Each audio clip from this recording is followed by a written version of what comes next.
নমস্কার, শুভ সন্ধ্যা সকলকে। আবার সোমবার আমরা হাজির হয়ে গেছি বিনিয়োগে বসতে লক্ষ্মীর চতুর্থ পর্ব নিয়ে। সামনেই অক্ষয় তৃতীয়া। আর অক্ষয় তৃতীয়াতে আমরা সকলেই জানি যে আমাদের হিন্দু ধর্মের রীতি অনুযায়ী যে জিনিস কেনা হয় বা যে জিনিসের প্রতি আমাদের একটা মানে বিনিয়োগের একটা ব্যাপার থাকে তা অক্ষয় হয়ে যায়। তো তার জন্য অনেকেই এই দিনে সোনা কিনে থাকেন। তো সোনা রূপো বা অনেকে অনেক কিছুই কেনেন। তো আজকে আমরা ঠিক এই জিনিসটা নিয়ে আলোচনা করবো যে বিনিয়োগের ক্ষেত্রে সোনা বা রূপো বা প্রেশাস মেটালস যদি বলেন যে মূল্যবান ধাতু, সেই ক্ষেত্রে কিভাবে আমাদের সাহায্য করতে পারেন এই যে ঠিক এই ব্যাপারে আমাদের সাহায্য করতে রয়েছেন কৌশিক ঘোষ। তিনি দীর্ঘদিন ধরে বিনিয়োগের সঙ্গে যুক্ত আছেন এবং তিনি এই বিষয়ে পরামর্শদাতা। তো নমস্কার স্যার, আমাদের সাথে নমস্কার। আপনাকে অনেক অনেক স্বাগত জানাই। নমস্কার রজত। হুম। আবার যে ফিরে এসেছি এই জন্য তোমাকে ধন্যবাদ, তোমার চ্যানেলকে ধন্যবাদ, তোমার চ্যানেলের দর্শকদের অনেক ধন্যবাদ যে বিগত তিনটে ভিডিওতে অনেক অনেক ভিউয়ারশিপ এসছে এবং অনেকে কমেন্টও করেছে এবং ভালো লেগেছে কমেন্টে। আপনারা আরো দেখুন, আরো কমেন্ট করুন এবং লোকজনকে জানান।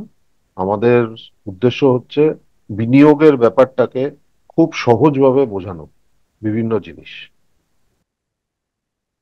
তাহলে স্যার আমরা আজকের ভিডিওটা শুরু করি সোনার বিনিয়োগ বা প্রেশাস মেটালস এর বিনিয়োগ দিয়ে। অনেকদিন আগে থেকে আর কি সোনার প্রতি মানুষের মানে একটা অদম্য একটা কৌতূহল বলতে পারেন, একটা আকাঙ্ক্ষা বলতে পারেন, একটা টান বলতে পারেন। সেজন্য সোনা কেনার ক্ষেত্রে বোধহয় কেউ বারণ করে না। তো আপনাকে বলি, ধরুন অনেকেই তো গয়না বা কয়েন কেনার চেষ্টা করেন। তো যদি সত্যিকারের বিনিয়োগ হিসেবে দেখা হয় সেক্ষেত্রে সোনার গয়না বা কয়েন সেটা কতটা মানে বিনিয়োগের ক্ষেত্রে কতটা যুক্তিযুক্ত? আচ্ছা, আমি আহ, 2-3 মিনিট একটু ব্যয় করব সোনার ইতিহাসটা নিয়ে। দেখো, যদি বিবেচনা করো, পৃথিবীর যত প্রাচীন সভ্যতা আছে যেগুলো এখন আর নেই, বিলুপ্ত হয়ে গেছে, আর যে দুটো প্রাচীন সভ্যতা এখনো আহ, খুব কি বলবো, ভালোভাবে এখনো চলছে, একটা হচ্ছে চীনের সভ্যতা, একটা হচ্ছে ভারতের সভ্যতা। এই দুটো সভ্যতা এবং যত প্রাচীন সভ্যতা আছে, সোনা এবং সভ্যতা একসাথেই গেছে, হাতে হাত মিলিয়ে গেছে। আরেকটা জিনিস বলি, আমাদের ভারতীয়দের সোনার প্রতি কেন টান? তার কারণ হচ্ছে সোনা হচ্ছে মা লক্ষ্মী। লক্ষ্মী পুজো যখন করা হয়, লক্ষ্মী ঠাকুরের মূর্তি বা লক্ষ্মী ঠাকুরের ছবি যেটা পুজো করা হয়, সেখানে দেখবে সবসময় সোনা আছে। কেননা সোনা, ওই ওই জন্যই আমাদের আমাদের মনে সোনার প্রতি এত আকর্ষণ। আমি বলতে পারি আমাদের সভ্যতার সাথে সোনার একটা, কি বলবো, মানে একটা স্ট্রং লিংক আছে হাজার হাজার বছর ধরে। এবং সেটা চীনেও একই ব্যাপার। চীনেও দেখবে সোনার প্রতি প্রচন্ড টান লোকের। এবং যখনই ওদেরও আমাদের মতো যখন, ধরে নাও আমাদের যেরকম অক্ষয় তৃতীয়া আছে বা দীপাবলি আছে বা অন্যান্য অনুষ্ঠান আছে, বিয়ে আছে, ঠিক ওরকম ভাবেই চীনেও ওই একই ভাবে সোনা কেনা হয়। এবার সোনা কিন্তু অদ্ভুত ব্যাপার হচ্ছে, অনেক বছর ধরে, বিগত আমি বলবো 5-6 দশক ধরে সোনা যে বিনিয়োগের জন্য উপযুক্ত, এই নিয়ে অনেক দ্বন্দ্ব আছে। অনেকে বলেন, যেরকম ওয়ারেন বাফেট নিজেই বলেন, যে সোনার কোনো মূল্য নেই। তার কারণ হচ্ছে সোনা ডিভিডেন্ড দেয় না। একটা শেয়ার যেরকম ডিভিডেন্ড দেয়, রিলায়েন্স ডিভিডেন্ড দেয় বা ইনফোসিস ডিভিডেন্ড দেয়, ঠিক ওরকম ভাবে সোনা ডিভিডেন্ড দেয় না। এই সোনার কোনো মূল্য নেই। আবার উল্টো দিকে অনেকে আছে যারা বলে যে আমাদের যে কারেন্সি আছে, যে আমরা ভারতীয় টাকা বলি বা মার্কিনী ডলার বলি বা ইউরো বলি বা জাপানের ইয়েন বলি বা চায়নার ইউয়ান বলি, এটার কোনো মূল্য নেই, আসল মূল্য সোনারই।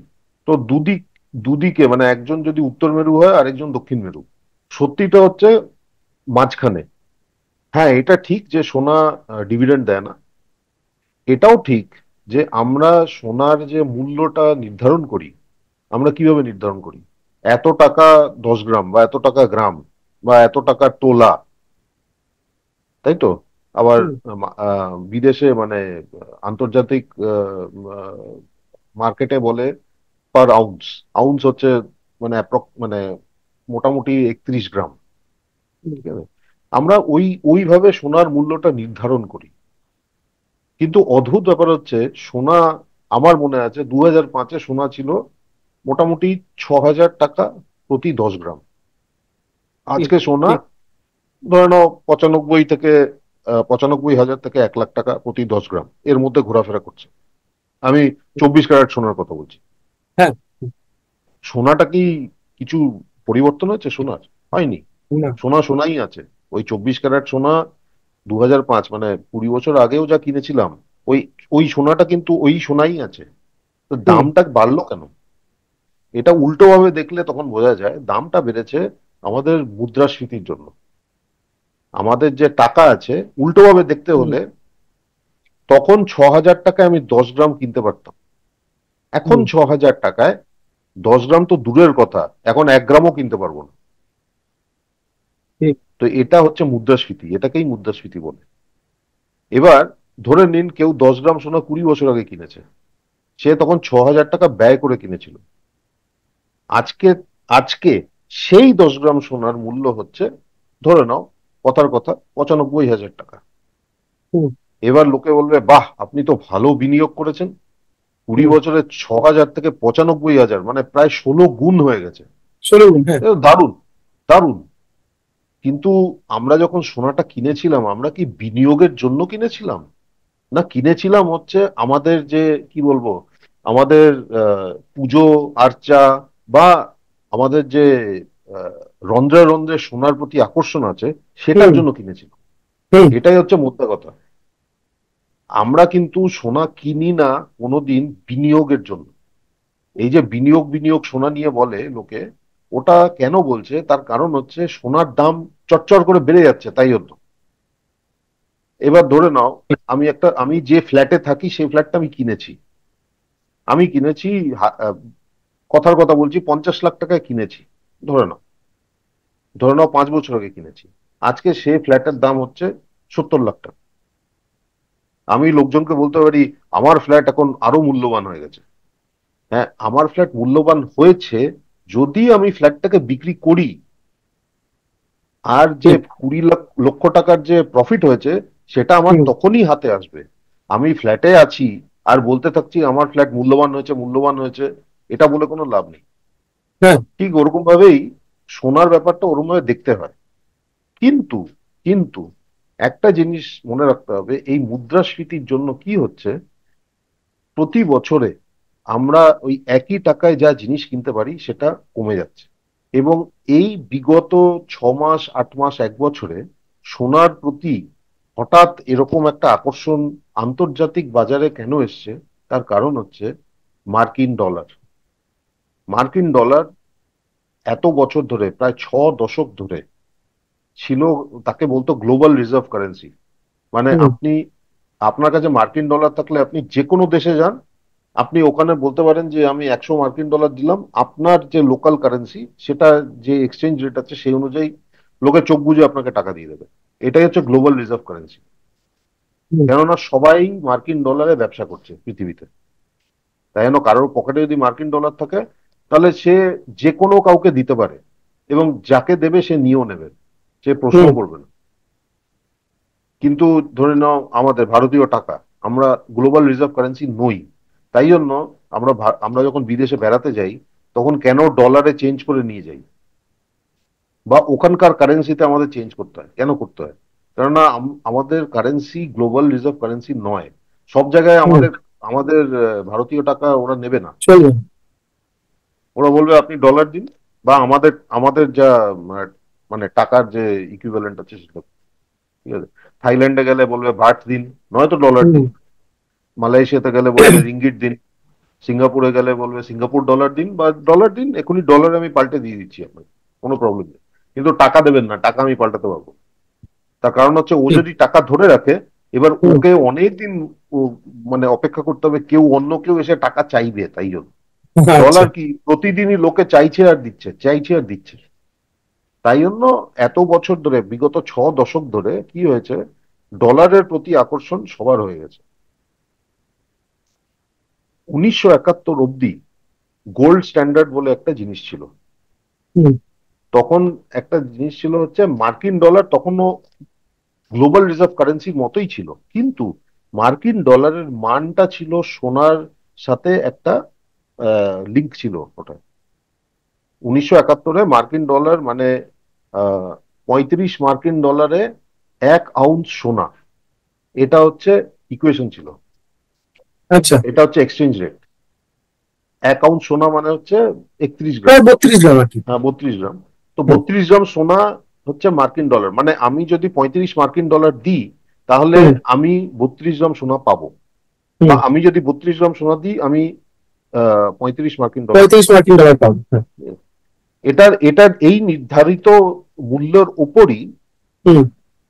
দ্বিতীয় বিশ্বযুদ্ধের পর থেকে 1971 অব্দি পুরো মানে বিশ্বে, মানে গ্লোবাল যে ট্রেড বলো যাই বলো, লেনদেন বলো, সব ওটার মানে ভিত্তিতেই চলছিল। যে মুহূর্তে মার্কিন যুক্তরাষ্ট্র বলল আমি আর মার্কিন ডলার সোনার ভ্যালুর সাথে কোনো লিঙ্ক করব না, তার কারণ হুম। ছিল অনেক কারণ, মানে এগুলো সব অনেক ডিটেলে যেতে হয়। সোজা কারণ ছিল ইউনাইটেড মানে মার্কিন যুক্তরাষ্ট্র দেউলিয়া হয়ে গেছিল। ভিয়েতনাম ওয়ার, আচ্ছা। ভিয়েতনামের পরে ওরা দেউলিয়া হয়ে গেছিল। লোকজন যদি বলতো আমাকে সোনা দাও, মার্কিন যুক্তরাষ্ট্রের কাছে সোনা ছিল না। মোদ্দা কথা এই, হুম। ওরা বলল আমরা আর সোনার ভিত্তিতে মার্কিন ডলার রাখবো না, মার্কিন ডলার হচ্ছে মার্কিন ডলার। তখন ওরা কি করলো, গালফে যত এই তৈল মানে তেল, পেট্রোলিয়াম প্রডিউসিং কান্ট্রি যেগুলোকে হুম। বলে, এই সৌদি আরব বা এদের সাথে একটা চুক্তি করলো যে আপনাদের আমি প্রোটেক্ট করব, আপনাদের ডিফেন্সটা আমি দেখব, হুম। কিন্তু আপনাকে একটা কাজ করতে হবে, আপনি তেল বিক্রি করবেন, তেলটা বিক্রি করবেন খালি মার্কিন ডলারে, মানে লোকজন আপনাকে পেমেন্ট দেবে খালি মার্কিন ডলারে, আপনার কারেন্সিতে আচ্ছা। নয়। ঠিক আছে? এবার এটার জন্য কি হলো, এবার তখন দেখুন, তখন আমেরিকা ছিল সুপার পাওয়ার, তখন হুম। রাশিয়া মানে সোভিয়েত ইউনিয়নও সুপার পাওয়ার ছিল, কিন্তু ইকোনমিক্যালি আমেরিকা সুপার পাওয়ার ছিল। হুম। তাই জন্য ঠিক আছে, লোকজন সব দেশ ওরকম করতে আরম্ভ করলো। তাই জন্য এত দশক ধরে মার্কিন ডলার ছিল গ্লোবাল রিজার্ভ কারেন্সি। এবার 2 বছর না 3 বছর আগে যখন এই রাশিয়া ইউক্রেনের মারামারিটা শুরু হলো, তখন এরা কি করলো, মার্কিন যুক্তরাষ্ট্র এবং পশ্চিমী দেশগুলো যেগুলো ওই পশ্চিম ইউরোপের দেশ আছে, এরা রাশিয়াকে স্যাংশন করলো। রাশিয়ার যত ফরেন রিজার্ভ ছিল, যেগুলো মার্কিন ডলারে ছিল বা ওই রকম ওই ওই জিনিস ছিল, বিভিন্ন ব্যাংকে থাকে, তো এগুলো তো আর বাড়িতে থাকে না, বিভিন্ন ব্যাংকে থাকে। হুম। ওরা বললো এটা রাশিয়া নিতে পারবে না, এটাকে আমরা ফ্রিজ করে দিলাম। আচ্ছা। কিন্তু প্রবলেম হচ্ছে, সমস্যাটা হচ্ছে, যখনই ওটা ফ্রিজ করলো তখনই হুম। বাকি দেশ ভাবলো আরে আমারও তো এরকম ফরেন এক্সচেঞ্জ রিজার্ভ আছে, আমার মার্কিন ডলারে আছে, আমার ইউরোতে আছে, আমার হ্যাঁ। ব্যাংক অফ ইংল্যান্ডে সোনায় আছে, আমার হ্যাঁ। ব্যাংক অফ মানে নিউ ইয়র্কে সোনায় আছে। তো আমার সাথে যদি আমেরিকার কোনো ঝগড়া লাগে, তা আমেরিকা তো আমারও বেশ ফরেন তো। এক্সচেঞ্জ ফ্রিজ করে দিতে পারে। হুম। গত বছর, উদাহরণ সূত্রে বলি, গত বছর ভারত প্রায় 200 টন সোনা, 100 টন না 200 টন সোনা ব্যাংক অফ ইংল্যান্ড থেকে নিয়ে ফেরত নিয়ে এসছে। হুম। 3 বছর ধরে কি হচ্ছে, পৃথিবীতে সব দেশ নিজেদের সোনা, নিজেদের ফরেন এক্সচেঞ্জ নিজেদের কাছে নিয়ে আসছে, যাতে এই অঘটনটা না ঘটে। হুম। এবং কি হয়েছে, লোকজন বলছে যে এখন আর মার্কিন ডলারের উপর যে আমাদের ভরসা ছিল এখন হুম। কমে যাচ্ছে। তার কারণ হচ্ছে, আমাদের সাথে যদি ঝগড়া হয়, হঠাৎ হুম। মার্কিন যুক্তরাষ্ট্র বললো যে তোমাকে আমার পছন্দ নয়, আমি তোমাকে ফ্রিজ করে দিচ্ছি তোমার এক্সচেঞ্জ, হুম। তাহলে তো আমার ফ্যাসাদে পড়ে যাবো। একদম। তাই তো? তো তাই জন্য আস্তে আস্তে সব দেশ মানে ওদের ফরেন এক্সচেঞ্জ রিজার্ভটাকে ব্যালেন্স করতে আরম্ভ করেছে। মার্কিন ডলার কম, ইউরো কম, কিন্তু আর কোথায় যাবে, যাচ্ছে হচ্ছে সোনায়। যত হুম। সেন্ট্রাল ব্যাংক আছে পৃথিবীর, সব সেন্ট্রাল ব্যাংক বিগত 3 বছর তো বই কি, তার আগের 7-8 বছর ধরে সোনা কিনে যাচ্ছে। সোনার যে দাম বেড়েছে, ওটা আমার আপনার মতো মানে খদ্দেরের জন্য বাড়েনি, বেড়েছে হচ্ছে যত সেন্ট্রাল ব্যাংক, সেন্ট্রাল ব্যাংক মানে রিজার্ভ ব্যাংক অফ ইন্ডিয়া বা হুম। ব্যাংক অফ জাপান বা হুম। পিপলস ব্যাংক অফ চায়না, হুম। এগুলোকে সেন্ট্রাল ব্যাংক বলে, রাইট? তো বা ফেডারেল রিজার্ভ যেটা আমেরিকার, হুম। এরা সোনা কিনছে। বিগত 2 মাসে সোনা এত এত দৌড়াচ্ছে কেন? কেননা সোনা আমেরিকা কিছু ভাবে, আমেরিকা এখন সোনা কিনছে, এবং কিনছে মানে শয়ে শয়ে টনে কিনছে। কেন কিনছে, কি কিনছে, সে বৃত্তান্ত অনেক আছে। বাট মোদ্দা কথা হচ্ছে যে সোনার উপর যে ভরসাটা ছিল এত হাজার হাজার বছর ধরে, কেননা 5,000 বছর আগেও মানে বিভিন্ন দেশের মানে লেনদেন হতো সোনাতেই। হুম। মানে ভারতীয় সোনার মুদ্রা বা মোহর হুম। পাওয়া গেছে হুম। রোমেও, আবার হুম। রোমেরও সোনার মোহর পাওয়া গেছে এখানে। হুম। তার মানে এক্সচেঞ্জ লেনদেন আর হতো, কি। লেনদেন হতো। হুম। তো এবার ওই জন্য এত হাজার বছরের যে সোনার উপর ভরসাটা আবার জেগে উঠেছে। কিন্তু একটা জিনিস বলি, যে সোনা যে বিনিয়োগ বিনিয়োগ লোকে বলে, এটার মধ্যে দুটো ভাগ আছে। একটা দেখুন, আমাদের সোনা কেন কেনা হয়? সোনা কেনা হয় প্রধানত প্রধানত নারীর আভূষণের জন্য, তাই তো। বিয়ে বা কোনো বিয়ে বলো, বা তোমার মুখে ভাত বলো, ঠিক আছে, তারপর তোমার এরকম কিছু অকেশন আছে, মানে ফ্যামিলির মধ্যে বিয়ে, সেখানে কেনা হলো, কাউকে দেওয়া হলো, ওই নতুন মানে কোনো একটা বড় অকেশন আসছে সেই জন্য সোনা কেনা হলো, এই তো হয়, হুম। তাই না? প্রধানত নারীর আভূষণের জন্যই হয়। হুম। লোকে কিন্তু সোনার গয়না কেনে না যে আমি এটা কিনছি বিনিয়োগের জন্য। এইটুকু জানে, সবাই আমরা জানি যে সোনা কিনলে ওটা ফেলা কোনোদিন যাবে না। এইটুকু সবাই, হুম। তাই তো। তো ওই সেফটিটা সবার মাথায় আছে। কিন্তু যদি ভালো করে বিবেচনা করো, আমরা রিটেল ইনভেস্টর কিন্তু সোনা বিনিয়োগের জন্য কেনে না। আজকে বসে লোকে বলছে যে ভারতীয় ভারতীয়রা অনেক দূরদর্শী, কেননা এত সোনা হুম। কিনেছে, হ্যাঁ, তাদের সোনার মূল্য অনেক বেড়ে গেছে। আমরা কিন্তু কোনোদিন ওই রকম ভাবে ভেবে কোনোদিন সোনা কিনিনি। হ্যাঁ, সেটাই। আমাদের সভ্যতায় ওটা মজ্জাগত যে হ্যাঁ। আমরা কিছু হলেই সোনা কিনি। সে গরিব, যত গরিবই হোক, তার হুম। কাছে সোনা হচ্ছে সবচেয়ে মূল্যবান। হুম। গরিব হোক আর একদম মানে সবচেয়ে বড় লোক, যে সবার কাছে সোনা হচ্ছে সবচেয়ে মূল্যবান, তাই তো। তাই জন্য কি হয়েছে, এবার এই এত ব্যাখ্যা কেন করলাম, যে আজকে বসে বিগত 6 মাস ধরে হঠাৎ সোনা সোনা সোনা সোনা হয়ে গেছে। আমাদের প্রথম এপিসোডে মনে আছে আমি একটা জিনিস বলেছিলাম, সেপ্টেম্বরে বসে লোকজন বলছিল হুম। নিফটি ডিসেম্বরে 30,000 হবে। হুম। ডিসেম্বরে বসে লোকজন বলছিল নিফটি মার্চে 18,000 হবে। হুম। আজকে আমরা এপ্রিলে আছি, না হুম। নিফটি 30,000-এ গেছে, না নিফটি 18,000-এ এসছে। হুম। সেপ্টেম্বরে তখন কেউ সোনার কথা বলছিল না। হঠাৎ ডিসেম্বরে শুরু হলো যে এখন সোনা না কিনলে এরপর এত দাম বেড়ে যাবে যে আর কেনাই হুম। যাবে না। দেখুন, সবকিছু একটা সাইকেলে চলে, কোনো কিছুই খালি উঠতে থাকে না, আবার কোনো কিছুই খালি পড়তে থাকে না। এরকম নয় যে সোনা সবসময় একটা স্ট্রেট লাইনে উঠতে আছে, ওরকম কিছু নয়। এরকম হয়েছে 7-8 বছর ধরে সোনার মূল্যের কোনো বৃদ্ধি হয়নি। এক মানে জায়গায় দাঁড়িয়ে ছিল। একই জায়গায় মোটামুটি ওই চলছে, ওই একই জায়গায় উপর নিচ উপর নিচ উপর নিচ। আবার এরকমও আছে যে 3 বছরে সোনা দুগুণ হয়ে গেছে। এরকম অনেকবার হয়েছে আগে। তাই এবারও যে হবে না তার কোনো মানে নেই, একই হবে। যেটা চচ্চর করে বেড়ে যায়, কি হয়, যে কিনেছে সে বলে ও হুম। এরপরে আর বাড়বে বাড়বে না কে জানে, চলো বিক্রি করে দিই, তাই তো। ওইটাকেই বলে ক্রাউড বিহেভিয়ার। তখনই কি হয়, দামটা পড়তে আরম্ভ করে। হুম। কিন্তু হুম। আমি যেটা বললাম, এই সোনার দাম কিন্তু রিটেল মানে আমার আপনার মতো আমাদের উপর নির্ভরশীল নয়। সোনার দাম হচ্ছে সেন্ট্রাল ব্যাংক কত কিনছে কিনছে না তার উপর নির্ভরশীল। এই মুহূর্তে দেখা যাচ্ছে যে সেন্ট্রাল ব্যাংক, সব সেন্ট্রাল ব্যাংকই কিনছে, প্রতি মাসে কিনছে, তাই জন্য সোনা বেড়ে যাচ্ছে। কিন্তু এটা কি সব সময় বেড়ে যাবে? এটা কি এরকম ভাবেই প্রতি মাসে বাড়তে থাকবে? দেখুন, আমি সত্যি কথা বলছি, এটা বলার ক্ষমতা, মানে এটা যে ভবিষ্যৎবাণী করার ক্ষমতা কারণ নেই ভগবান ছাড়া। আচ্ছা। কিন্তু আগে যদি দেখি, পেছনে যদি তাকিয়ে দেখি যে কিরকম ভাবে আগেও এরকম হয়েছে, তাহলে মোটামুটি আমার মনে হয় যে আগামীকালে কোনো একদিন সোনার দামটা আবার কমবে। হুম। তখন কিন্তু লোকে হঠাৎ দেখবেন বলতে আরম্ভ করে, ও সোনার দাম পড়ে গেছে, সোনার দাম পড়ে গেছে। তাহলে কি এটা বিনিয়োগের জন্য ভালো নয়? আমি হুম। সবসময় কি বলে এসেছি বিগত তিন পর্বে, আমি বলেছি আপনি যদি বিনিয়োগ করেন তাহলে আপনি করছেন ভবিষ্যতের জন্য। আপনি হ্যাঁ। কিন্তু 1 মাস 2 মাস 6 মাস 1 বছর যদি দেখেন তাহলে কিন্তু আপনি ওটা বিনিয়োগ করছেন না, আপনি হুম। ওটাকে কি বলবো, ওটা লটারির মতো খেলছেন, যে আমি আজকে টাকা ঢাললাম কালকে দুগুণ হয়ে গেল। ওটা হুম। লটারি, ওটা বিনিয়োগ নয়।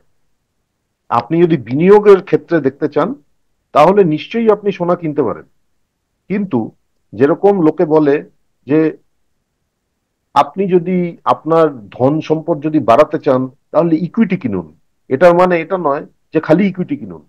আপনার কাছে ডেট, মানে ধরে নিন ফিক্সড ডিপোজিট বা ডেট ইটিএফ বা ডেট মিউচুয়াল ফান্ড কিছু থাকা হুম। দরকার, কিছু হুম। ইকুইটি থাকা দরকার, কিছু সোনা থাকা দরকার, সবই কিছু থাকা দরকার।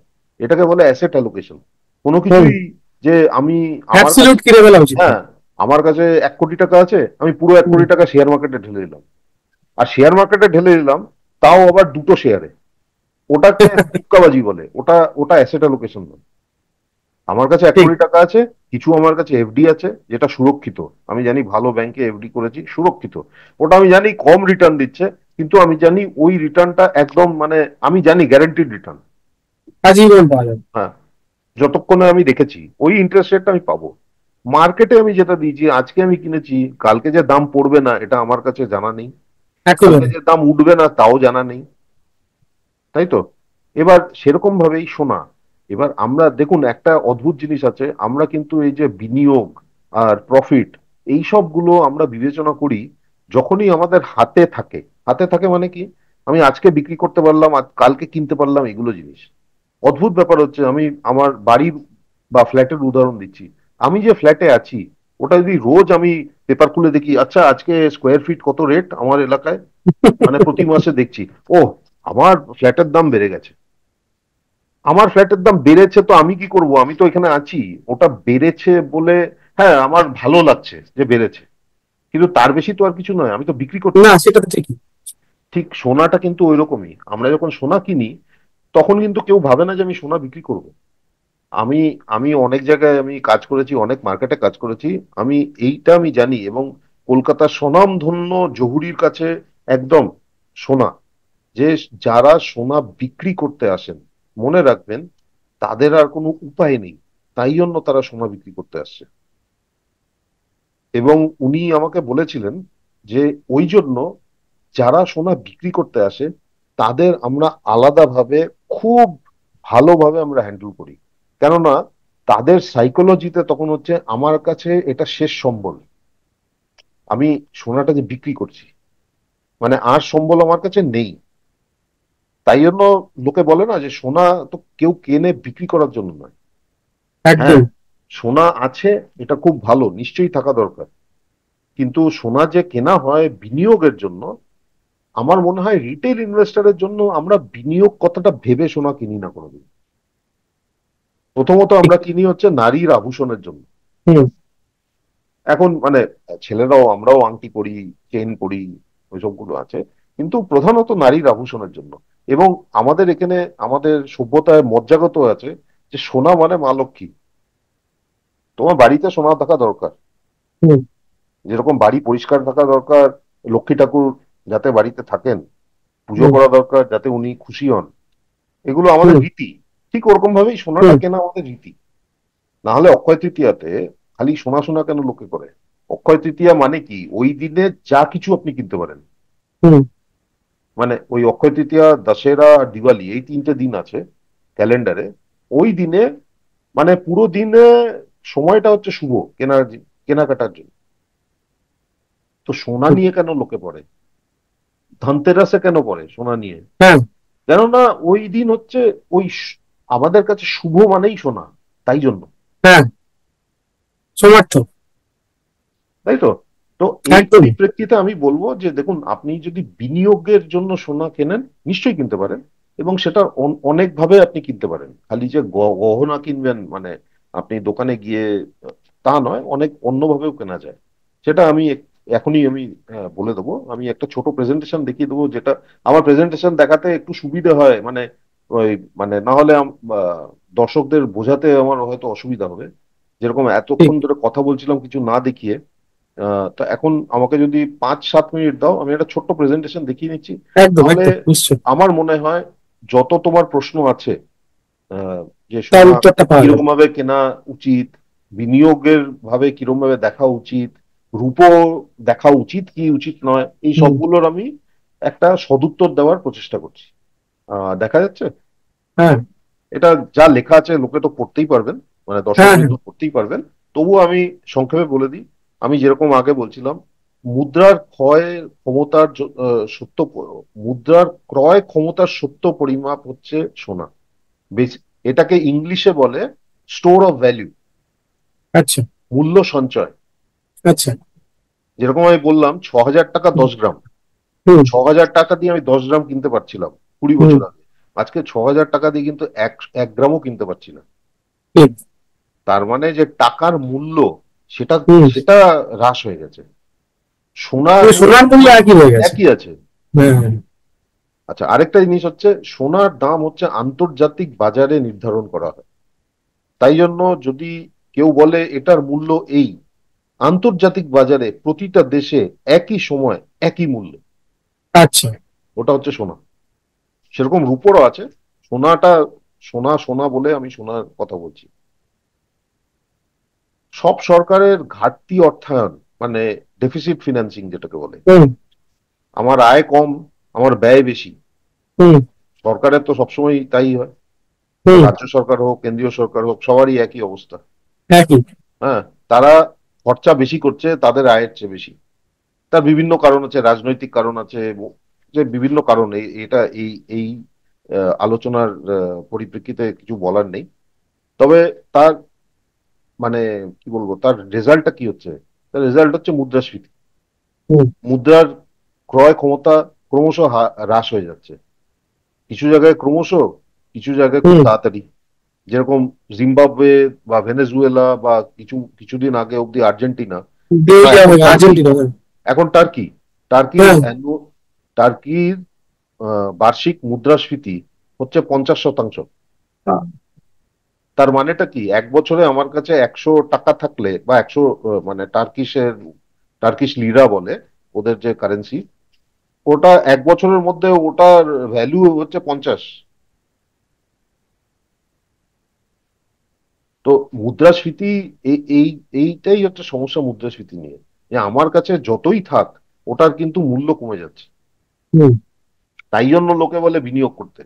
বিনিয়োগ করতে এটা নয় যে ইন্টারেস্ট আমি পাবো বা রিটার্ন পাবো। বিনিয়োগ করার মূল কারণ হচ্ছে মুদ্রাস্ফীতি। আমার আচ্ছা। কাছে ধন সম্পদ যা আছে, সেটার মান, মানে সেটার মূল্য হ্রাস হয়ে যাচ্ছে। সেটার জন্যই আমাকে বিনিয়োগ করতে হচ্ছে। নাহলে তুমি বলো, আজকেও দাঁড়িয়ে যদি চালের দাম ধরে নাও 50 টাকা কেজি, 5 বছর পরেও চালের দাম 50 টাকা কেজি, আর এখন থেকে 5 বছর আগেও চালের দাম 50 টাকা কেজি ছিল, ধরে নাও বাঁশকাঠি চাল। ঠিক আছে? তো এবার এইটা যদি হয়, তাহলে তো লোকের অত সমস্যা হতো না। হুম। লোকে লোকের সমস্যাটা কেন হচ্ছে? দাম বেড়ে যাচ্ছে, দাম বেড়ে যাচ্ছে, দাম বেড়ে যাচ্ছে। আমার আয় কুলোচ্ছে না, তাই না? তো ঠিক ওটার তাই। জন্যই লোকে বলে বিনিয়োগ করতে, কি আপনার হুম কাছে যা ধন সম্পদ আছে, প্রথম হচ্ছে সেটার মূল্যটাকে সুরক্ষা করতে বিনিয়োগ, হুম তারপরে তো রিটার্ন পাবেন। আজকে হুম লোকজন বলে যে এফডি করলে আমার ইনফ্লেশন কভার হচ্ছে না। তার কারণটা কি? এফডি ধরে নিন 7%, ট্যাক্স ফ্যাক্স দিয়ে ধরে নিন ওটা 5.5%-এ নেমে এলো, হুম। বা 5%-এ নেমে এলো। ঠিক আছে, আপনার যেরকম ট্যাক্স স্ল্যাব। মুদ্রাস্ফীতি তো তার চেয়ে বেশি, মানে আমাদের দৈনন্দিন জীবনের মুদ্রাস্ফীতি। আমি বলছি না সেটাই। অফিসিয়াল মুদ্রাস্ফীতি। হ্যাঁ হ্যাঁ সেটাই। প্রতি বছর স্কুলের টিউশন বেড়ে যাচ্ছে 10%, 15%। বাড়িতে যে কাজ করছে তাদের মায়না বাড়ছে। সোজা কথা, ইস্ত্রি ইস্ত্রি একটা কাপড় ইস্ত্রি করতে ধরে নাও 3 বছর আগে 6 টাকা নিত, এখন নিচ্ছে 8 টাকা। হুম ইস্ত্রিটা তো ইস্ত্রি।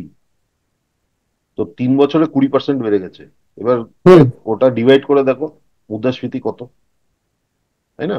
তো এবার ব্যাপার হচ্ছে যে ঘাটতি, এই সরকারের ঘাটতির জন্যই মুদ্রাস্ফীতি হয়, এবং মুদ্রার ক্রয় ক্ষমতা হ্রাস হওয়ার জন্যই আমাদের সবসময় একটা, সবসময় মানে আমাদের একটা টেনশন থাকে। যে ভবিষ্যতে কি হবে, ভবিষ্যতে কি হবে। ওই জন্যই আমরা বিনিয়োগ করি, প্রথম কথা। তারপর বিনিয়োগ ওটা ইনফ্লেশনটাকে কভার করে, তারপর আমার ইনভেস্টমেন্ট গ্রো হলো ভবিষ্যতের জন্য, সেটা তারপরে। পোর্টফোলিও মানে আমার পোর্টফোলিও, তার মধ্যে কিছু এফডি আছে, কিছু স্টক মার্কেটে আছে, আর কিছু সোনা আছে। তখন কি হয়, এই সোনাটা একটা, কি বলবো, একটা হেজ। হেজের ঠিক বাংলা শব্দটা কি আমি বলতে পারছি না, একটা বীমার মতো, একটা সুরক্ষা। হুম। কেননা মানে আপনি মাটিতে যদি লাফান, লাফানের আপনার পায়ের নিচে একটা ম্যাট্রেস রেখে দেওয়ার মতো ব্যাপার। একদম। তবে কি সোনাই খাঁটি, বাকি সব মাটি? এটাও নয়। হ্যাঁ, সোনা খাঁটি বই, কিন্তু বাকি সব মাটি নয়। আমি আবার বলছি, কোনো কিছুই যে আমি সোনাতেই পুরো টাকা ঢেলে দিলাম, বা আমি স্টক মার্কেটেই ঢেলে দিলাম, বা আমি এফডি তে ঢেলে দিলাম, কোনোদিন এটা কেউ করে না, করবেও না। আর সোনায় বিনিয়োগ করতে গেলে গহনা না কেনা শ্রেয়। আপনি যদি ভাবেন যে আমি বিনিয়োগ করব, মনে রাখবেন, খুব খুব মানে এটা খুব ইম্পর্ট্যান্ট একটা জিনিস। আপনি হুম যদি ইনভেস্ট করতে চান সোনায়, আপনি গয়না কিনবেন না। আপনি গয়না কেনেন, মনে রাখবেন, নারীর আভূষণের জন্য। হুম। আপনি কিন্তু গয়না কেনেন না ইনভেস্টমেন্টের জন্য।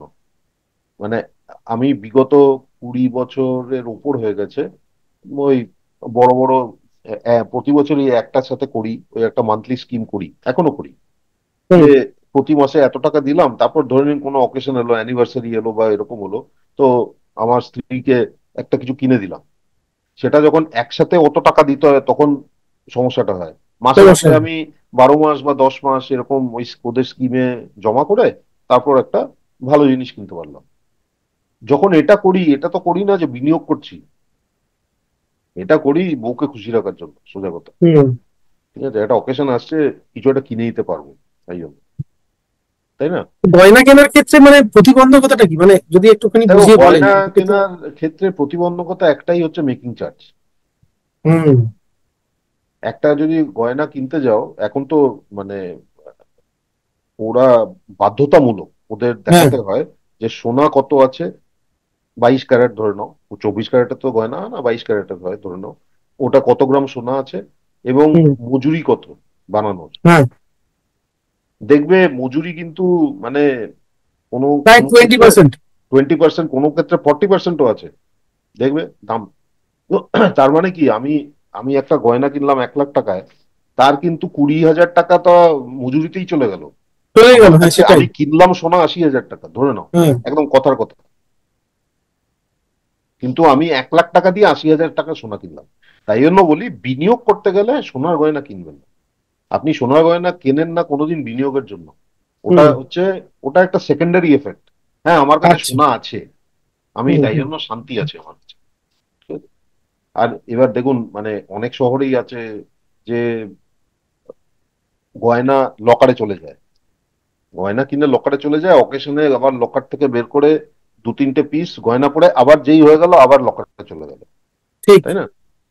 তো কিছু মূল্য আছে, বাট আমরা ওই গয়না কিনি না কোনোদিন, আমার মনে হয় না কেউ কেনে বিনিয়োগ, বিনিয়োগ বিনিয়োগ ভেবে। আপনি যদি বিনিয়োগ করতে চান, তাহলে সেটার সদুপায় অন্য। সেটা আপনি আচ্ছা। কয়েন কিনতে পারেন, বা হুম বার কিনতে পারেন, বিস্কিট বলে, সোনার বিস্কিট, এগুলো কিনতে পারেন। বা আপনি সোনার ইটিএফও আছে, এক্সচেঞ্জ ট্রেডেড ফান্ড আছে, হুম। সেটাতেও নিবেশ করতে পারেন, বিনিয়োগ করতে পারেন। আমি এরপরে চট করে আমি কিছু স্লাইড দেখিয়ে দিই। দেখুন, হুম। এটা একটা খুব গুরুত্বপূর্ণ, জেপি মর্গান। জেপি মর্গান হচ্ছে বিশ্ববিখ্যাত ব্যাংকার। হ্যাঁ। বিংশ শতাব্দীর প্রথমে উনি খ্যাতনামা ছিলেন মার্কিন যুক্তরাষ্ট্রে। এখনো ওনার নামেই যে কোম্পানি আছে, জেপি মর্গান, হুম। ওটা বোধহয় ওয়ার্ল্ড সেকেন্ড লার্জেস্ট ব্যাংক, কিছু এরকম কিছু আচ্ছা। একটা আছে, মানে প্রাইভেট ব্যাংক। উনি বলেছিলেন তখন, তখনকার দিনে, gold is money, everything else is credit. এবার যে চার্টটা আমি দেখাচ্ছি, এটা হচ্ছে মানে যবে থেকে ডেটাটা আছে, যবে থেকে আমাদের কাছে ইনফরমেশন আছে, মার্কিন যুক্তরাষ্ট্রে সোনার দামটাকে আমি যদি উল্টো করে দিই, ওদের কাছে সোনার দাম হচ্ছে $1 পার আউন্স। এবার আচ্ছা। আমি 1/$1 করে দিলাম, তাহলে গ্রাফটা এটা দেখায়। এবার দেখুন, অদ্ভুত ব্যাপার। দ্বিতীয় বিশ্বযুদ্ধ যখন হয়েছিল, বা প্রথম বিশ্বযুদ্ধ যখন হয়েছিল, প্রথম বিশ্বযুদ্ধ হয়েছিল 1914 থেকে 1918। দ্বিতীয় হ্যাঁ বিশ্বযুদ্ধ হয়েছিল আপনার 39 থেকে 1945। হ্যাঁ ঠিক আছে? এবার দেখুন, যখন ওই বিশ্বযুদ্ধ হচ্ছে, এই দেখুন এখানে কোথাও একটা প্রথম বিশ্বযুদ্ধ, আর এখানে কোথাও একটা দ্বিতীয় বিশ্বযুদ্ধ। তখন অদ্ভুত ব্যাপার হ্যাঁ। দেখুন, আপনার এটার কোনো কোনো কিচ্ছু পরিবর্তন নেই, হুম। সোনার দামে কোনো পরিবর্তন নেই। এখানে সোনার দাম হঠাৎ ধাপ করে কেন পড়লো? এইখান থেকে সোনার দাম কেন একদমই পড়তে আরম্ভ করলো? এটার কারণ আলাদা। এইখানে পড়লো এই সময় তৎকালীন মার্কিন যুক্তরাষ্ট্রের রাষ্ট্রপতি এফডি ফ্র্যাঙ্কলিন রুজভেল্ট, উনি কি করেছিলেন, সোনা আমার আপনার মতো লোকের কাছ থেকে সবাইকে বলেছিলেন, মার্কিন যত আপনার নাগরিক আছে সবাইকে বলেছিলেন, তোমরা সোনা রাখতে পারবে না, সোনা খালি সরকার রাখবে। সবার সোনা বাজেয়াপ্ত করে নিয়েছিলেন। হ্যাঁ, টাকা দিয়েছিলেন, মানে ডলার দিয়েছিলেন, একটা নির্ধারিত ডলার দিয়ে দিয়েছিলেন, উনি সবার সোনা বাজেয়াপ্ত করে নিয়েছিলেন। তারপর উনি প্রায় 8-12 বছর ধরে অনেক টাকা খরচা করেছেন, মানে তার তার সরকার, যেটাকে নিউ ডিল বলে। কিন্তু হুম। সমস্যা হচ্ছে নিউ ডিলে ডেফিসিট ফিনান্সিং, যেটা হচ্ছে এই আগের স্লাইডে যেটা বললাম না, যে আয়ের চেয়ে ব্যয় বেশি, ওই জিনিসটা করার জন্যই এই সোনার দামটা বেড়ে গেছে। এই 1/, সোনার দামটা ধাপ করে পড়ে গেছে। তারপর বিশ্বযুদ্ধে কিন্তু কোনো প্রবলেম হয়নি। এবার এখানে কেন হয়েছে? এটা হচ্ছে 1971, 70 যখন দশক গোল্ড থেকে আবার পড়তে শুরু গোল্ড করছে। স্ট্যান্ডার্ড থেকে বেরিয়ে গেল। হুম হুম তারপর হুম। থেকে দেখুন, মার্কিনী ডলার এর কেনার ক্ষমতা এখানে ছিল এই, এখানে প্রায় শূন্যে নেমে এসছে। এটাই হচ্ছে সোনার সাথে কারেন্সির সম্পর্ক। ঠিক। এবার এটা দেখুন, এটা ভারতের। আমি 1991 থেকে কেন নিয়েছি, কেননা আমার কাছে ডেটা, মানে রিলায়েবল ডেটা ওই বছর থেকে আছে। তো আবার কোইন্সিডেন্টালি 1991 হচ্ছে যখন প্রথম লিবারেলাইজেশন হয়েছিল। হুম। ওই ওই সময় একটা প্রবলেম হয়েছিল না, নরসিংহ রাও প্রধানমন্ত্রী ছিলেন, মনমোহন সিং হ্যাঁ, বিত্তমন্ত্রী ছিলেন, ওই অর্থমন্ত্রী ছিলেন। 91-92। হ্যাঁ। হ্যাঁ, তো ওই হুম। সময় সমস্যা হয়েছিল, একটা আমাদের হ্যাঁ। পেমেন্ট ক্রাইসিস হয়ে গেছিল, আমাদের কাছে ফরেন হুম। এক্সচেঞ্জ ছিল না। তখন আমরা সোনা, আমাদের কাছে যা সোনা ছিল, এই সময় আমাদের 200 টন সোনা ব্যাংক অফ ইংল্যান্ডে পাঠানো হয়েছিল, ওটার এগেনস্ট, ওটা ওটা রেখে আমাদের টাকা দেওয়া হয়েছে। সেই 200 টন সোনাটা এই কিছুদিন আগে অনেকখানি আমরা আবার ফেরত এনেছি। এবার দেখো, এটা কিন্তু হচ্ছে 1/, মানে gold price multiplied by exchange rate USD INR. হুম কেন গোল্ড হচ্ছে ইন্টারন্যাশনাল প্রাইস না, ডলারের হুম প্রাইস, ওটাকে আমি রুপিসে কনভার্ট করেছি, তারপর ওয়ান হুম বাই করে দিয়েছি। এবার দেখো, প্রায় শূন্যে নেমে এসছে। হুম। কতখানি কতখানি মূল্য হ্রাস হয়েছে? 97%।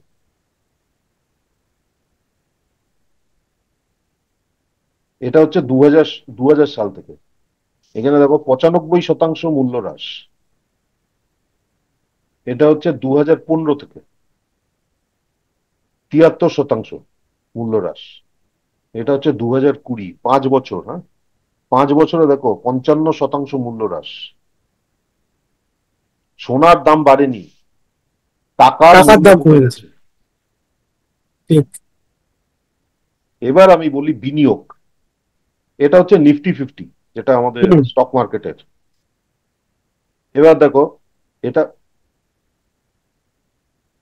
1995 থেকে এখন পর্যন্ত নিফটি 50 বনাম সোনা প্রায় একই জায়গায় দাঁড়িয়ে আছে। হ্যাঁ, প্রায় একই জায়গায় দাঁড়িয়ে।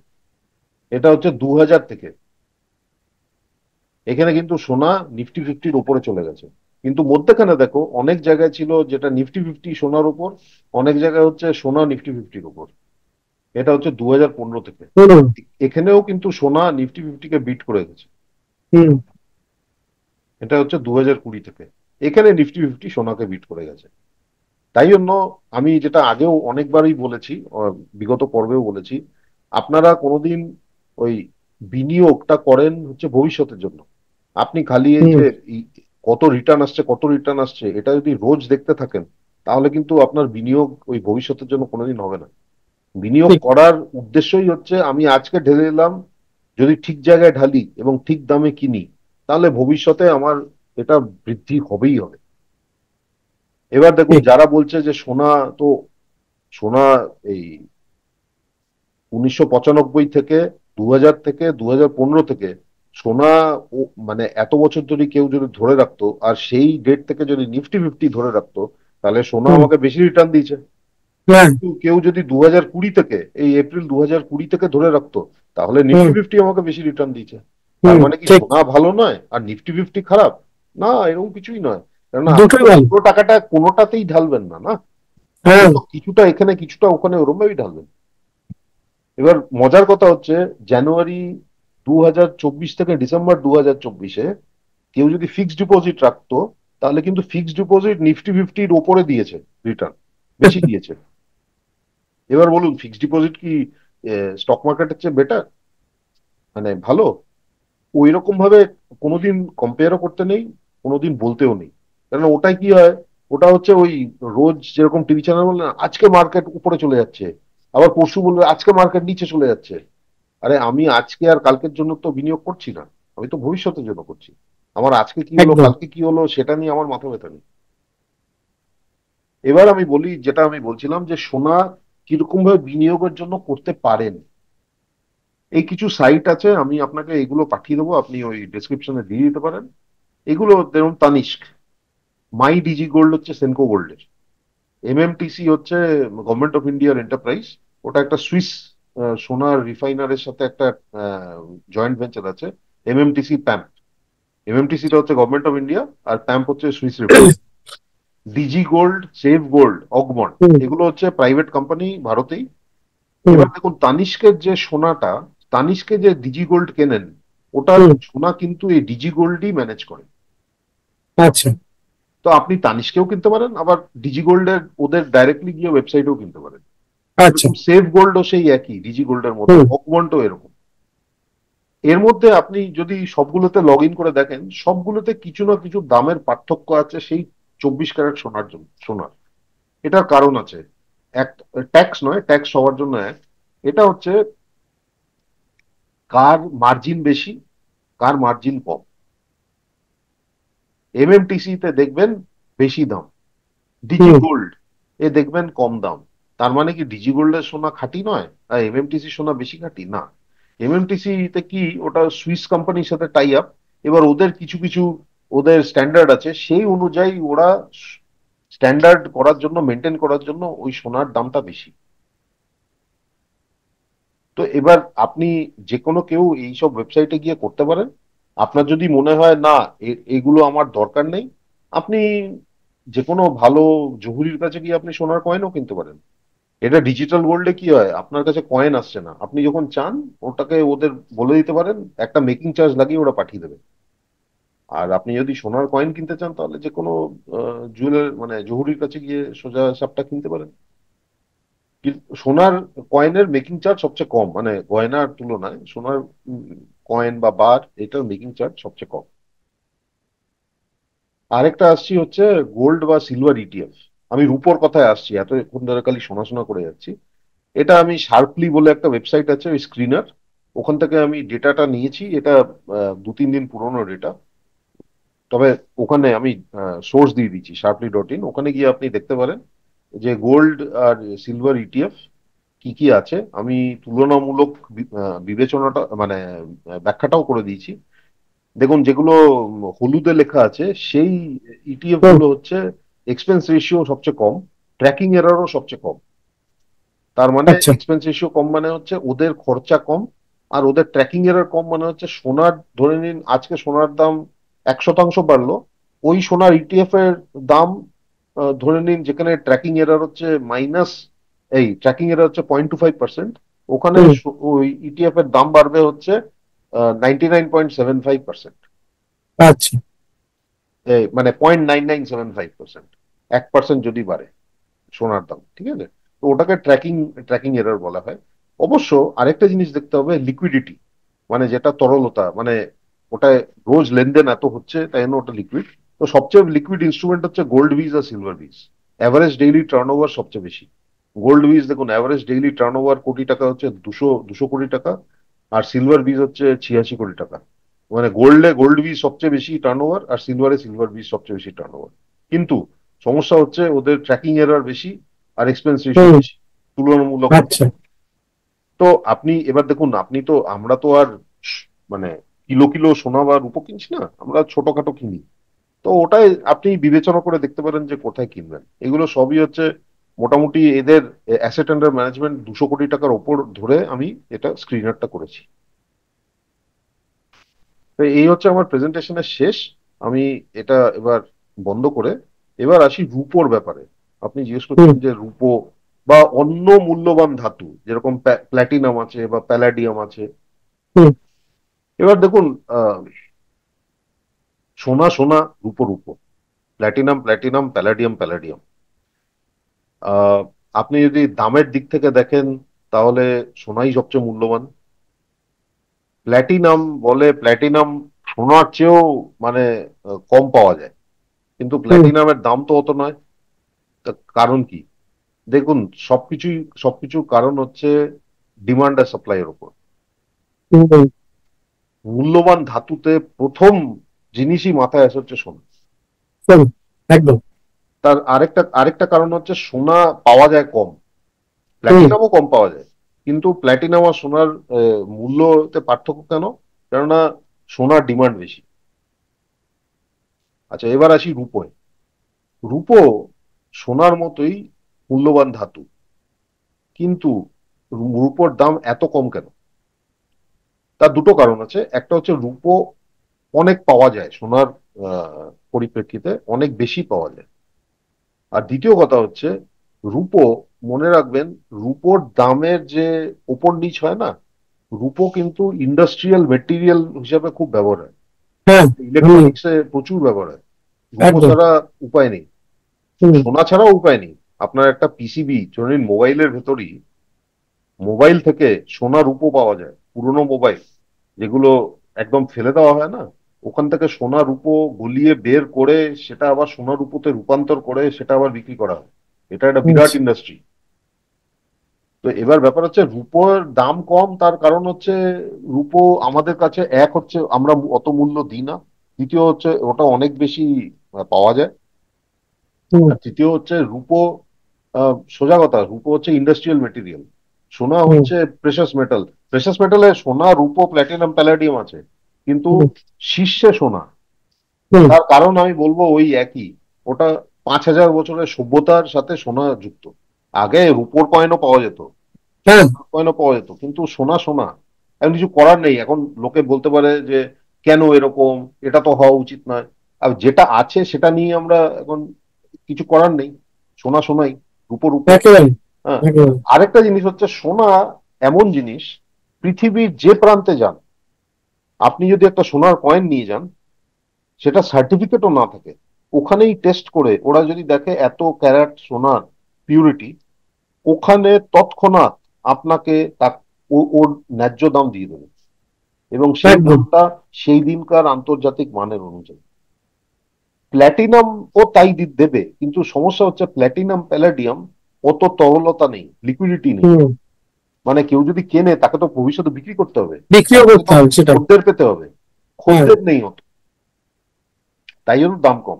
এবার অনেকে বলে আপনি প্ল্যাটিনাম কিনে রাখুন। আবার আমি বলছি, আমি প্ল্যাটিনাম কিনে রাখবো, সেটা আমি যদি বলেন যে বিনিয়োগ, বিনিয়োগ মানে হচ্ছে, তার মানেই হচ্ছে ভবিষ্যতে কোনো এক সময় আমি এটাকে বিক্রি করব। হুম। যদি তাই করতে হয় তাহলে আমি প্ল্যাটিনামের জায়গায় সোনাই কিনবো। একদম। একদম। আর আরেকটা জিনিস বলে রাখি, আবার আমি বলছি, গয়না যখন কিনছেন তখন কিন্তু বিনিয়োগ চিন্তা করেন কিনবেন না। যে হুম। মুহূর্তে আপনি ভাববেন বিনিয়োগ, না তখনই বলবে ও এত মেকিং চার্জ দিয়ে দিচ্ছি, এ বাবা, আপনি তো গয়না বিনিয়োগের জন্য কিনছেন না, সেটাই। কিনছেন অন্য কিছুর জন্য। গ- একদম। একদম। গয়না গয়নার জন্য কিনছেন, আপনি বিনিয়োগের জন্য সোনা কিনুন, কয়েন কিনুন। আপনি হুম। এখন কয়েন কিনে যদি আপনার স্ত্রীকে বলেন এই কয়েনটা পড়ো, এই সেটা তো গয়নার হয় না। দামও 1 লাখ টাকা, আর এই হারের দামও 1 লাখ টাকা, আপনার বউ কি মানবে? মানবে না। একেবারে। মানবে না, তাই তো। তো ব্যাপার হচ্ছে বিনিয়োগ করতে হল, যদি বিনিয়োগ করতে হয় আপনি সোনার কয়েন কিনুন, বার কিনুন, যেগুলো আমি বলে দিচ্ছি। আপনার হুম, আপনার দেখুন, সোনা হচ্ছে ট্রাস্টের উপর। আপনি কোন জহুরিকে ট্রাস্ট করেন তাকে, এবার অনেকেই বলে এই এই এর কাছে আমি যাই, এর কাছে সোনা খাঁটি, ওর কাছে যাই না কেন, ওর কাছে সোনা খাঁটি না। দেখুন, ওটা হচ্ছে সবই হচ্ছে ট্রাস্ট। আজকে তারিখে বসে বিআইএস সার্টিফিকেশন আছে, ওটায় সব হুম, মানে এনগ্রেভ করা থাকে, সার্টিফাইড থাকে। মার্ক করে দেয় একদম। হ্যাঁ, হলমার্ক গোল্ড যেটাকে বলে। হলমার্ক করে দেয়। হ্যাঁ, তো ওটা এবার সবই বিশ্বাসের উপরে। এবার যদি কেউ বলে না হলমার্ক গোল্ডেও প্রবলেম আছে, তাহলে তো আলাদা ব্যাপার। তাহলে হুম। আপনাকে সোজা আপনার নিজের সোনার খনি দরকার, আপনি দেখছেন কিভাবে ওটাকে রিফাইন করা হচ্ছে। আমি বলবো হলমার্ক গোল্ড এসে এখন মোটামুটি সব সমস্যা, অনেক সমস্যা কমে গেছে এই ব্যাপারে। হুম, হ্যাঁ, আপনি যেখানে যেটা আপনার বিশ্বাস, যার উপর আপনার ভরসা, সেখান থেকে কিনুন। সোনা, রূপো, যাই যাই কিনুন। রূপোর বাটও কেনা যায়, রূপোর কয়েনও কেনা যায়, সোনার কয়েন কেনা যায়, সোনার বিস্কিট কেনা যায়, সবই কেনা যায়। বা আপনি যদি বলেন না এটা কিনে আমার লকারে রাখতে হবে, কোথায় রাখবো, বাড়িতে সেফ নয়, আপনি ইটিএফ কিনুন। এবার বিনিয়োগ ইটিএফ তো হিসাবে আপনি, মানে আপনি বলতে চাইছেন তাহলে ইটিএফ তো আপনি গয়না না গয়নার, কেনাটাই। আপনার কাছে 10 লাখ টাকার সোনার ইটিএফ আছে, হ্যাঁ, ওটা আপনার খুব ভালো লাগছে, আপনার স্ত্রীর ভালো লাগবে না। ভালো লাগবে না, না, এটাই। আমি ইটিএফটা পড়বো কি করে? হ্যাঁ, ইটিএফ তো পড়বো একদম। গলায় তো কম্পিউটার ঝুলি করা যায় না। তো। এটাই। তো মোদ্দা কথা, আমরা প্রায় শেষে চলে এসেছি। আমি বলবো মোদ্দা কথা হচ্ছে, আপনি যদি সোনা বা রূপো বা মূল্যবান ধাতুতে বিনিয়োগ বিনিয়োগ হিসাবে দেখেন, হুম, তাহলে মনে রাখবেন যে বিনিয়োগ বিনিয়োগ মানে হচ্ছে রিটার্ন। হুম, কিন্তু আপনি যদি সোনা গয়নার জন্য কেনেন, ওইটা হুম, দয়া করে ভাববেন না আমি কত হুম, রিটার্ন পাবো। হুম, যেটা উদাহরণটা দিলাম, আমি যে বাড়িতে আছি সেই বাড়ি কিনেছি 50 লাখে, আজকে 70 লাখ, আমি হুম। খুশি হয়ে করবোটা কি? আমি তো বিক্রি কারণ আমি যতক্ষণ ওখানে না থাকছি। করছি, হুম, আমি তো থাকছি। ওটা একদম। তো মূল্যবান, মূল্য কত, ওটা তো অমূল্য। আমি তো থাকা, আমার মাথায় ছাদ আছে, হুম, ওটা তো হুম, অমূল্য, ওটার কোনো দাম নেই, একদম। তাই না? তো সেরকম ভাবেই ওই গয়না যখন কিনছি, ওটা বিনিয়োগ নয়। আপনি যদি বিনিয়োগের জন্য বলতে থাকেন, তাহলে আমি বলবো স- ওই আবার একই বিনিয়োগের কিন্তু একদম পরিকাঠামো এক। কিনুন ঠিক দামে, ঠিক। কিনুন ঠিক দামে, যাতে ভবিষ্যতের জন্য আপনি নিশ্চিন্ত। একদম। এবার লোকে বলবে তাহলে কি এখন সোনা কিনবো না, এত দাম বেড়ে গেছে? আমি বলবো দেখুন, যেটা এত ঊর্ধ্বগামী, একটু অপেক্ষা করুন, আবার ঠিক নিচে আসবে। কেন নিচে আসবে বলতে পারছি না, কবে নিচে আসবে বলতে পারছি না, কিন্তু বিগত এত বছরের যে সোনার দামের ওপর নিচ হয়েছে, হুম, সেটা থেকে আমি বলতে পারি যে কোনো না কোনো দিন নিচে আসবে। আর কেউ নিচে যদি আসবে। বলে আমি এখন সোনা কিনবই কিনবো, কিনুন। হুম। কিন্তু কিনুন কিভাবে? আপনি ওই অল্প অল্প অল্প অল্প করে কিনুন, যাতে আপনি প্রাইস অ্যাভারেজিংটা করতে পারেন। ঠিক। একসাথে যদি কিনে নেন, তাহলে আপনার বলবে আরে এই দামে কিনেছি, এবার হতে পারে আহ, আগামী 2 বছর ধরে ওই দাম পড়ে গেল, তার মানে কি আপনি লসে? না, আপনি তো ভবিষ্যতের জন্য কিনছেন, আবার দেখবেন 3 বছরে আবার উঠে গেল। তাই জন্য যদি আপনি মনে করেন যে আজকের তারিখে একদম। আমি কিনবই কিনবো, কিনুন। হুম। একটা এসআইপির মতো কিনুন। একদম। অল্প অল্প অল্প করে সময়। হ্যাঁ, আমরা মোটামুটি শেষ প্রান্তে পৌঁছে গেছি। সামনে অক্ষয় তৃতীয়া রয়েছে, এবার আপনারা ঠিক করুন যে আপনারা বিনিয়োগ করবেন না গয়না কিনবেন। আপাতত সোনা সবসময় ভালো। আমার তারপর তো মনে আজ। হয় আপনি যাই করবেন অক্ষয় তৃতীয়াতে, আপনি প্রথম করুন হচ্ছে আপনি খুশি থাকুন, সেটা হচ্ছে প্রথম জিনিস। আপনি সেটাই। অক্ষয় তৃতীয়াতে যদি কেনেন, অক্ষয় তৃতীয়াটা খুশির, খুশির একটা, মানে ওই দিনটা খুশির দিন। ওই দিন আপনি আপনার যদি, খুশিটা অক্ষয় হোক, হ্যাঁ, সেটাই আমরা চাই। ওটা মানে আপনি কিনতে গেলেন আর তখনই আপনি করছেন, এটা বিনিয়োগ না এটা গয়না, এটা বিনিয়োগ, আপনার খুশি চলে যাবে। ওরকম দয়া করে করবেন না, আমি বলবো। ঠিক। হ্যাঁ, তো আমি খালি বলবো, হ্যাঁ সোনা ভালো, রূপও ভালো, মূল্যবান ধাতু ভালো, কিন্তু আগেও বলেছি এখনো বলছি, ঠিক দামে কিনুন। আর বিনিয়োগ মানে হচ্ছে ভবিষ্যৎ, মানে আপনি ধরে রাখুন, দীর্ঘমেয়াদী পরিকল্পনা। দীর্ঘমেয়াদী একদম। আর যদি গয়না কিনতে হয়, দয়া করে ভাববেন না আমি গয়নাটা বিনিয়োগ কিনলাম করুন। বিনিয়োগের জন্য, ওরকম ভাবে ভাববেন না। একদম। গয়না কিনুন গয়নার জন্য, বিনিয়োগের জন্য ওরকম ভাবে কিনুন। তা আজকে আপাতত এই পর্যন্তই। আমরা আবার সামনের সোমবার ফিরে আসবো। বিনিয়োগের অন্যান্য নানান রকম দিকটা আমরা আবার তুলে ধরার চেষ্টা করবো আপনাদের সামনে। যদি আপনাদের এই সংক্রান্ত কোনো প্রশ্ন থাকে বা আপনারা যদি বিশেষ কোনো ক্ষেত্রে বিনিয়োগের ক্ষেত্রে যদি জানতে চান বা আপনারা চান আমরা এই ধরনের কোনো আলোচনা একটা করি, তাহলে আপনারা আমাদের নিশ্চয়ই কমেন্টে জানাবেন। আপাতত এই পর্যন্তই, সকলকে নমস্কার, অক্ষয় তৃতীয়ার আগাম শুভেচ্ছা।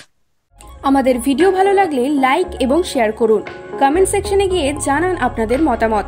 আরও ভিডিও পেতে আমাদের চ্যানেল সাবস্ক্রাইব করুন এবং প্রতি মুহূর্তে খবরের আপডেট পেতে প্রেস করুন বেল আইকন।